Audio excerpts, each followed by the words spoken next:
Start होने से पहले हमें डेविन नामी एक गैंगस्टर की कहानी दिखाई जाती है। उसके बहुत सारे दुश्मन हैं और ऐसे ही एक गैंगस्टर दुश्मन के पीछे वो पड़ा हुआ है। डेविन इस टाइम अपने घर के करीब एरिया में ही था और दोनों कार से लगातार फायरिंग हो रही थी। डेविन जब बंदूक चलाता है तो उस गोली से उसका दुश्मन तो मारा गया, लेकिन साथ और भी कुछ बुरा हुआ। दुश्मन को मारे जाने वाली गोली उसके सर से निकलकर दूर एक बच्चे पे भी लग गई, जिससे उस बच्चे की जान चली गई। और ये बच्ची थी डेविन की ही सगी बहन। डेविन को उससे बहुत प्यार था। उसे यकीन नहीं था कि उसकी गोली से उसकी बहन मर गई। ये खबर उसकी मॉम तक भी चली जाती है और ऐसे डेविन की मॉम उसे शैतान, एक डेविल मानने लगती है। क्योंकि कोई इंसान तो अपनी बहन को नहीं मार सकता। वो जो खुद बहन की मौत के गिल्ट और गम में था, अपनी मॉम के बिहेवियर से और भी ज्यादा टूट गया। ऐसी अजीब हालत में उसे अपनी बहन के इल्यूजन्स आने लगे। उसकी बहन भाग रही थी। वो जब उसका पीछा करता है तो हमें उसका एरिया दिखाया जाता है। काफी बैकवर्ड और गरीबों का एरिया था ये। लोग भूखे मर रहे थे। वरपत की वजह से बहुत से लोगों ने चोरी शुरू कर दी थी।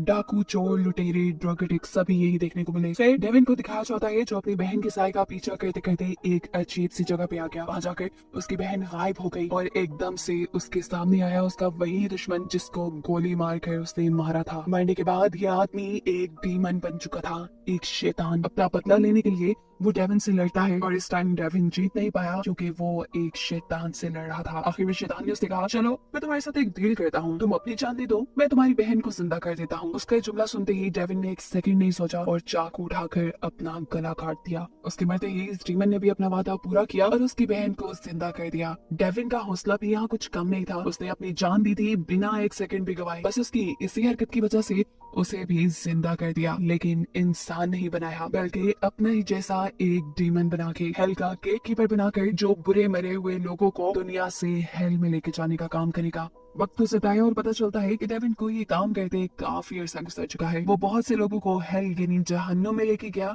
जिनमें से कुछ की वो कहानी इस मूवी में बताएगा। सबसे पहली कहानी है पूजी नाम की एक लड़की की। उसे गैंगस्टर्स से बहुत ज्यादा नफरत है क्योंकि उसके डैड भी एक गैंगस्टर ही थे और जब उनके हालात बिगड़ने लगे तो उन्होंने पहले अपनी वाइफ को शूट करके मार दिया और फिर खुद को भी शूट करके खत्म कर दिया। ऐसे पूजी ने ऑर्फन्स वाली जिंदगी गुजारी, वो भी एक चर्च में। अब अपनी जिंदगी में होने वाली हर कमी के लिए उसे गैंगस्टर्स पे ही गुस्सा आता था, इसलिए वो गैंगस्टर्स के एरिया में जाती थी और दीवारों पे लिखे हुए उनके नामों को मिटाकर अपने नाम लिखना शुरू कर देती थी, जो कि गैंगस्टर्स की दुनिया में बहुत गलत माना जाता है। एक दिन इसी वजह से 3 गैंग मेंबर पूजी के पीछे पड़ गए। भागते हुए उसकी टक्कर हुई एक अजीब खौफनाक से दिखने वाले आदमी से। असल में वो भी डेविन की तरह हेल का ही एक गेट कीपर था। इस टाइम वो पोजी को अपनी खास जगह पे ले जाता है, जो जगह ऐसे लग रही थी कि मानो यहाँ पे बहुत से रिचुअल किए जाते हों, बहुत से जादू किए जाते हों। यहाँ पर वो पोजी के हाथ पे एक टैटू बनाता है और उसे सुपर पावर दे देता है। ये सुपर पावर क्या थी अभी तो इसके बारे में पूजी को नहीं पता था,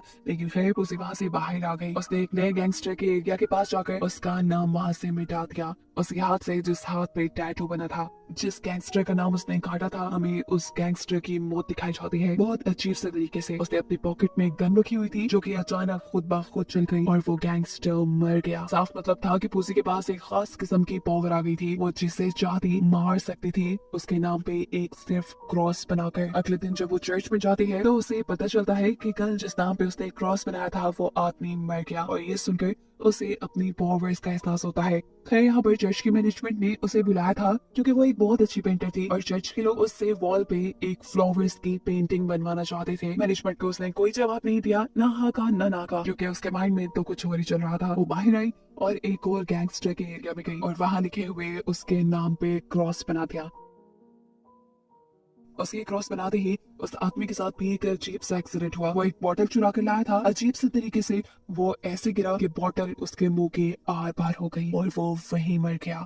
इसके बाद उसने किसी दूसरी जगह पर जाकर एक और आदमी के नाम पे क्रॉस लगा दिया। ऐसा करते ही वो आदमी जो इस टाइम फोन बूथ में कॉल सुन रहा था, उसके गले पे फायर ऐसी लिपटी कि खुली ही नहीं और वो भी मर गया।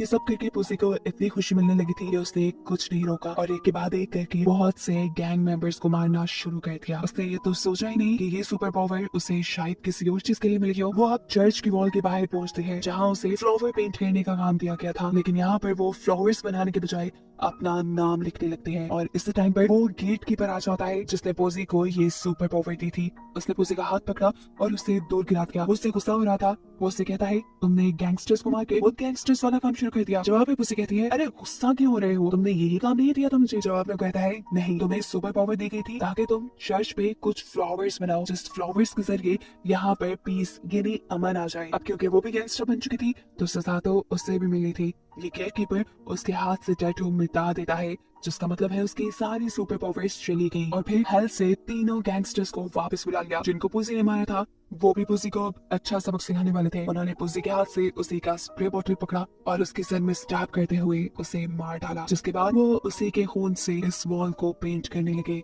सुबह होने पे हमें दिखाया गया कि अब चर्च की इनॉग्रेशन थी। यहाँ पे बहुत से लोग आए हुए थे। जैसे ही इस पेंटिंग से पर्दा उठाया जाता है तो सब शॉक हो जाते हैं कि वहाँ पे एक बहुत ही प्यारी पेंटिंग थी, लेकिन कोई भी ये नहीं जानता था कि ये बनी कैसी। ये बनी थी पोसी के ब्लड और उसके मांस से। उसकी आंखें तो गेट कीपर निकाली थी। जिसके बाद डेविन हमारा मेन कैरेक्टर पोसी को लेके अपने हेल में, और ऐसे पोसी की कहानी यही खत्म हो गई। अगली कहानी है टेक्स जूनियर नाम के एक आदमी की। वो अपनी वाइफ के साथ एक पुराने से घर में पहुंचा है जहाँ पर रिटायर्ड मिलिट्री ऑफिसर्स रहते हैं। ये 4 लोग हैं। असल में टेक्स जूनियर के डैड एक मिलिट्री में कमांडिंग ऑफिसर थे और ये चारों सोल्जर उनकी टीम का हिस्सा थे। रिटायरमेंट के बाद भी ये चारों उन्हीं के साथ रहे और इनका सारा का सारा खर्चा टेक्स जूनियर के फादर अपनी पेंशन से करते थे। लेकिन अब टेक्स जूनियर के डैड के मरने के बाद एक घर हो गया था टेक्स जूनियर का, और वो तो किसी को अपने घर रखने वाला नहीं था। वो सबसे पहले जाता है अपने फैमिली लॉयर के पास ताकि वो इन सोल्जर्स को यहाँ से निकाल कर खुद इस घर में आशी कर सके। लेकिन यहाँ पर लॉयर उसे एक धमाकेदार न्यूज ये देते हैं कि वो अगले पूरे 1 साल तक इस प्रॉपर्टी को ओन नहीं कर सकता। इस प्रॉपर्टी को अपनाने की शर्त ये है कि वो 1 साल तक इन सोल्जर्स के साथ रहेगा ताकि उसकी आदतें थोड़ी अच्छी हो जाए और थोड़ा सा अच्छा इंसान बन जाए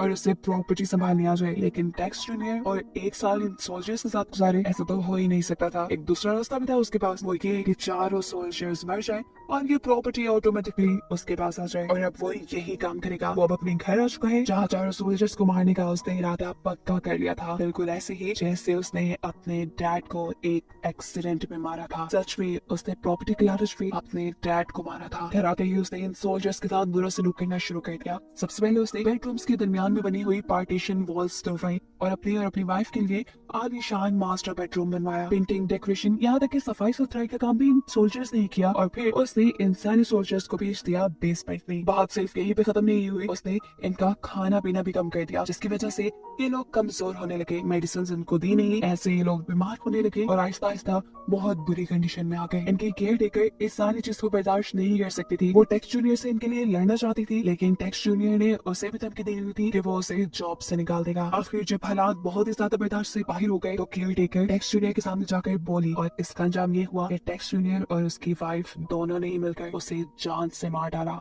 आखिर एक दिन ऐसा आया कि इन चारों में से एक सोल्जर की तबीयत खराब हो गई। उसकी खांसी से खून भी आने लगा। ये देखकर एक दूसरे सोल्जर को बर्दाश्त ना हुआ और उसने ऊपर जाकर टेक्स जूनियर की वाइफ से बात करने का डिसाइड किया। जहाँ जाकर उसके होश उड़ गए ये देखकर कि टेक्स जूनियर की वाइफ अपने डॉग को कैवियर खिला रही है, दुनिया का सबसे महंगा फूड।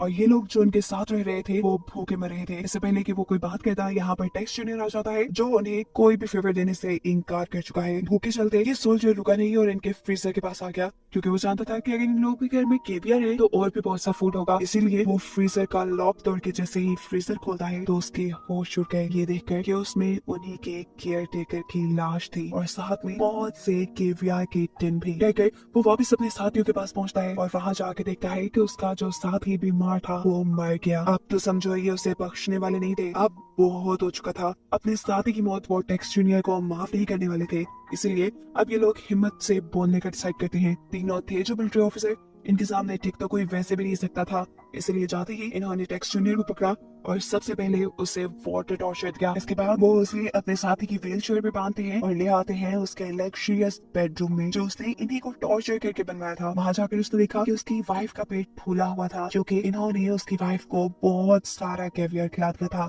यहाँ गए टेक्स जूनियर से ये ऑफिसर्स कहते हैं, देखो साफ बात है इस रूम से कोई एक ही बचकर बाहर निकलेगा, बताओ वो कौन होगा। टेक्स जूनियर बिना अपनी वाइफ के परवाह किए कहता है, हाँ मैं। ये सुनते ही वो पुलिस ऑफिसर वैक्यूम मशीन के जरिए बहुत सारा और कैवियर उसके पेट में डाल देता है और ऐसे उसका पेट फट कर उसकी मौत हो जाती है।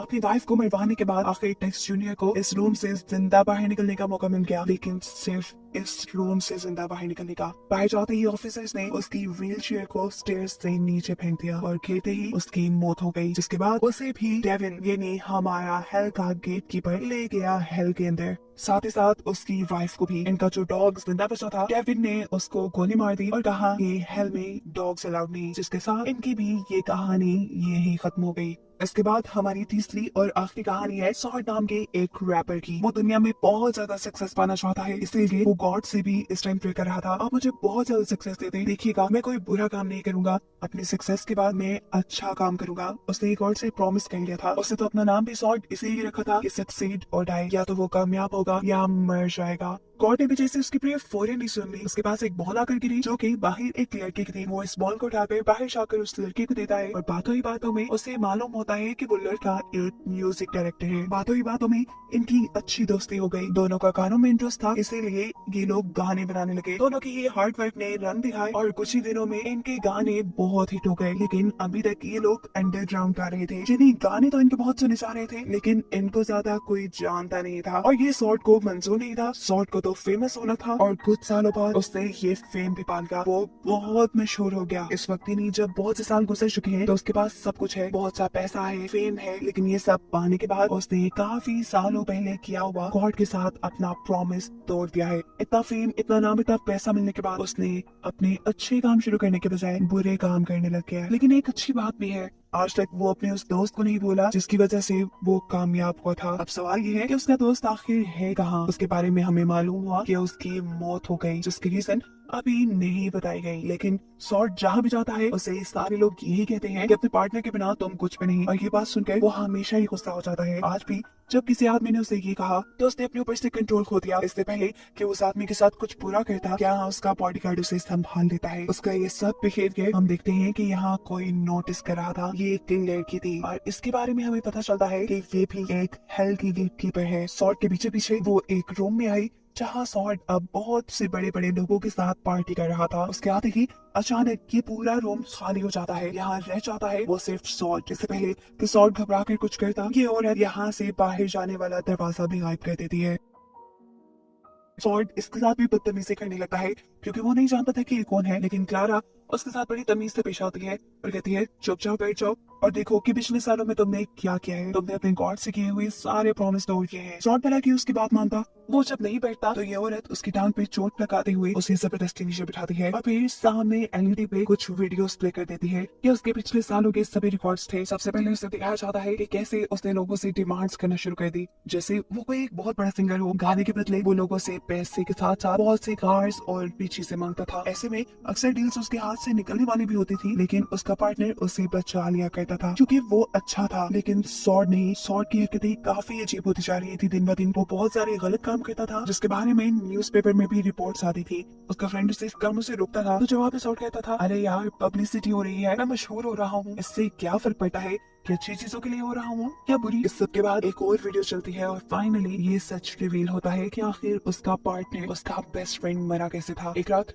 ये दोनों पार्टी करने से पहले एक ग्रोसरी स्टोर पे गए, एकदम से वहाँ पर आ गए रॉबर्ट्स की हुई फायरिंग से ये दोनों ही जख्मी हुए, लेकिन कौन उसके सर पे गोली लगी और वो फौरन मर गया और सॉर्ड के सिर्फ कंधे पे गोली लगी। ये वीडियो तो यहाँ खत्म हो गई, लेकिन इस वीडियो के बाद यहाँ पर हेल की गेट कीपर भी उठकर चली गई। असल में उसने यहाँ पे इस टाइम बुला लिया था कौन को, यानी सॉर्ड के दोस्त को, ताकि वो अपनी कहानी बता सके और अपना बदला सॉर्ड से ले सके। यहाँ वो बताता है कि उस दिन जो रॉबरी हुई थी वो सारा का सारा सेटअप सॉर्ड का ही बनाया हुआ था। फायरिंग करने वाले कोई और नहीं बल्कि सॉर्ड के बॉडीगार्ड्स थे। उस दिन सॉर्ड ने भी एक बुलेट प्रूफ जैकेट पहनी हुई थी ताकि अगर उसके बॉडीगार्ड का निशाना छूट भी जाए तो उससे ज्यादा कुछ ना हो। ऐसे उस दिन उसका पार्टनर मर गया, जिसके बाद उसको बहुत ज्यादा फेम मिला। अभी वो ये बात ही कर रहा होता है कि एकदम से इस रूम के अंदर आ जाता है सॉर्ड का वही बॉडीगार्ड जिसने कौन का यानी उसके पार्टनर का मर्डर किया था। उससे में कौन दो चाकू उठाता है और दोनों हाथों से उसकी दोनों आंखों में स्टैब करते हुए उसकी आंखें फोड़ के उसे मार डालता है। सॉर्ड को ये सब देखकर गुस्सा आ चुका था, वो कौन को मारना चाहता था,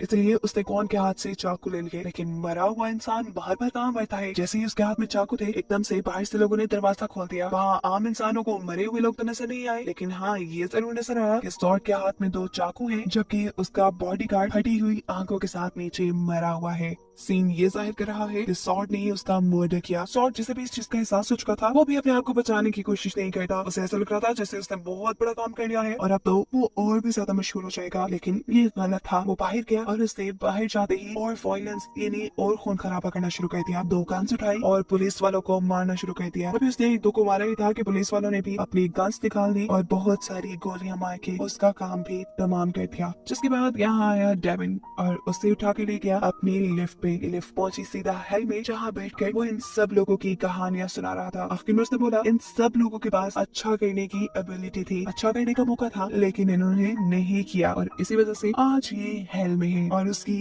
इसी बात के साथ ये मूवी यहाँ